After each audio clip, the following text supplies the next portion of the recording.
उत्सव मना है पुस्तकालय का, ये बहुत बड़ी बात है।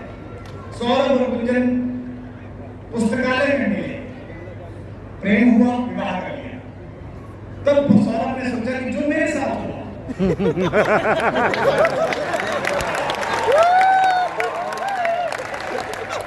वो गांव के हर बच्चे के साथ हुआ,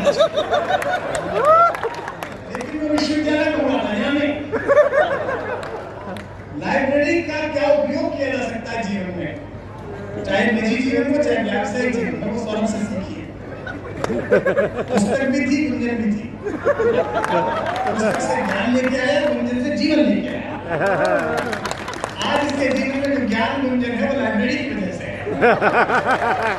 तो उसने लाइब्रेरी यहाँ पर स्थापित की। हमारे यहाँ विजयसा प्रथमा संस्कृति विश्ववाला, यह संस्कृति विश्ववाला है। एक नुकसान किया है टेक्नोलॉजी ने हमारे साथ। अब आजकल बात चलती है एआई की। अभी मैं एक कार्यक्रम में था, एक अखबार के प्रोग्राम में देहरादून में, तो पत्रकार महोदय ने मुझसे पूछा कि एआई के समय में बौद्धिकता पर कितना संकट है। तो मैंने कहा कि बौद्धिकता का मोटा मोटा अंग्रेजी में बात इंटेलिजेंस होता है, और जितनी ज्यादा एआई बढ़ेगी, बौद्धिकता, सृजनात्मकता, आपके अंदर की भावुक अभिव्यक्ति उतनी ही प्रासंगिक होगी, क्योंकि एआई तो स्वयं ही कह रही है कि मैं आर्टिफिशियल इंटेलिजेंस हूं, यानी कि जो इंटेलिजेंस खुद ही कह रही है कि मैं आर्टिफिशियल हूं, उसका क्या महत्व है।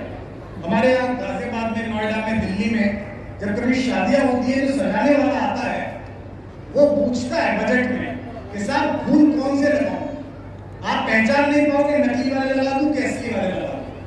और आश्चर्य होगा कि जो नकली वाला फूल है, जो असली वाला फूल है, उसकी कीमत में लगभग 20 गुना 30 गुना अंतर होता है। तो एआई और किताब से जन्मी हुई कल्पनाशील बौद्धिकता में उतना ही अंतर है जितना नकली फूल और असली फूल की खुशबू। पुस्तक खुलती है, आप पढ़ना शुरू करते हैं, उससे एक कल्पनाशीलता निर्मित होती है। पुराने समय में एक राजा था, जैसे ही कहा राजा था, आपके मन में राजा की छवि बनती है।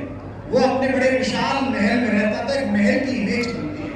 भारतीय बच्चे के लिए महल की इमेज अलग है, लंदन के बच्चे के लिए महल की इमेज अलग है, रूस के बच्चे के लिए महल की इमेज वो क्रेमलिन स्क्वायर में दिखने वाले अलग प्रकार के टोपी वाले महल वो हैं। हम सबकी अपनी कल्पनाशीलता है, लेकिन जब आप कंप्यूटर में जाते हैं, जब आप मोबाइल में जाते हैं, तो वो आपकी कल्पनाशीलता को दरवाजे में बिठा देता है और वो कहता है तू चुप हो जा, मैं करने वाला हूं। और यहां से आप